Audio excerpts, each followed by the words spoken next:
प्रतापगडावरील पराक्रम. आदिलशाही हादरली. विजापूरच्या दरबारातील गोष्ट. शिवरायांच्या वाढत्या हालचाली ऐकून आदिलशाही दरबार काळजीत पडला. दरबारात झाडून सारे सरदार गोळा झाले. एक एक गाजलेले शमशेर बहाद्दर दरबारात हजर होते. आदिलशाही कारभार बघणारी बडी साहेबीन जातीने दरबारात हजर होती. दरबारापुढे महत्त्वाचा प्रश्न होता, शिवाजीचा बिमोड कसा करायचा. बडी साहेबीन हिने दरबारातील सरदारांना बडा सवाल केला. सांगा, कोण तयार आहे शिवाजीचा बंदोबस्त करायला. दरबारात शांतता पसरली. जो तो आपल्या जागी चूप. शिवरायांशी मुकाबला करण्याचे धाडस कोण दाखवणार. जो तो एकमेकाकडे बघू लागला. एवढ्यात धिप्पाड देहाचा एक सरदार लवून मुजरा करत पुढे आला. त्याचे नाव होते अफजल खान. खानाने विडा उचलला. तबकातील विडा उचलत अफजल खान म्हणाला, शिवाजी, कुठला शिवाजी. त्याला मी जिवंत कैद करून येथे पकडून घेऊन येतो आणि तसा न सापडला तर त्याला ठार मारून विजापुरी आणतोच आणतो. अफजल खान म्हणजे विजापूर दरबारचा भारी सरदार. तुफान ताकदीचा पोलादी पहार हाताने वाकवणारा. भल्याबुऱ्या कोणत्याही मार्गाने आपले काम करण्यात त्याचा हातखंडा. अशा अफजल खानाने शिवरायांना जिवंत पकडून किंवा मारून आणण्याचा विडा भर दरबारात उचलला. सारा दरबार खुश झाला. दरबारात हजर असलेल्या प्रत्येकाला वाटले, आता शिवाजी भोसला कसला जिवंत राहतो. थोड्याच दिवसात विजापूर दरबारात साखळदंडात बांधलेल्या अवस्थेत शिवाजी हजर होणार.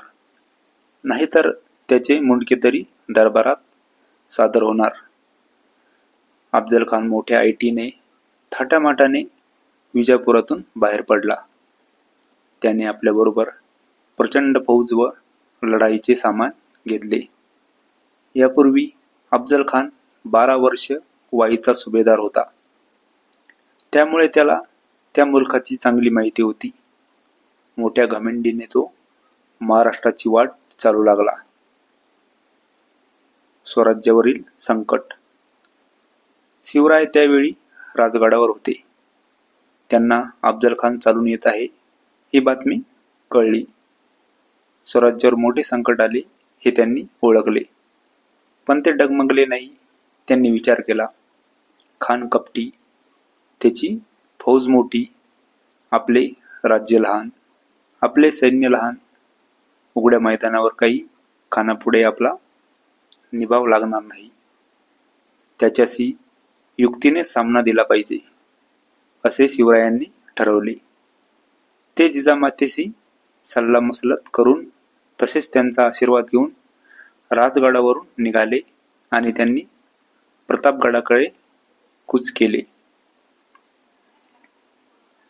अफजल खानाचे डावपेच. शिवराय प्रतापगडावर गेले ही बातमी खानाला कळताच तो चिडला. त्याला माहित होते, प्रतापगडावर चालून जाणे सोपे नाही. कारण तो किल्ला होता डोंगरात. भोवताले घनदाट जंगल होते. वाटेत उंच उंच डोंगर होते. फौजेला जायला चांगली वाट नव्हती. तोफा चढवायला मार्ग नव्हता. शिवाय तेथे जंगली जनावरांचा तर भयंकर सुळसुळाट.